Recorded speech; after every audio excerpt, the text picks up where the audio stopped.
அதாவது 4 மாசம் எடுத்துக்கோங்க. ஐப்பசி மாசம், மாசி மாசம், சித்திரை மாசம், ஆவணி மாசம் ஒரு குழந்தை பிறந்தால் அந்த குடும்பத்துல அந்த தகப்பனுக்கும் அந்த இதுக்கும் ஃபேமிலிக்கும் ஆகாது. அதே மாதிரி ஒரு குழந்தை ஜாதகத்தில் சூரியனும் புதனும் தனித்து இருந்தால் அப்பாவையும் அம்மாவையும் பிரிக்கும். காலகட்டம் பிரிச்சு ஆகணும். பிரிச்சு ஆகணும்னா அது பிரிக்கிற சூழ்நிலை வரும். அது ஒரு விதின்னு ஒண்ணு இருக்கு. அதாவது விதின்னா ராசி நட்சத்திரங்கள், ஒரு கன்னியா ராசி, ஒரு மீன ராசி, இதெல்லாம் அட்ஜஸ்ட் பண்ணி போயிடும்.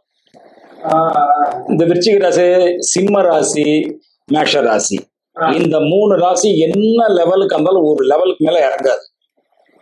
அதுல விருச்சிக ராசி தான் ரொம்ப மோசம். காரணம் சந்திரனோட பலம் கிடையாது. விருச்சிக ராசிக்காருக்கு உட்கார வச்சு நீங்க எவ்வளவு அட்வைஸ் பண்ணாலும் திரும்ப அவங்க என்ன செய்யறதோ அதை தான் செய்வாங்க.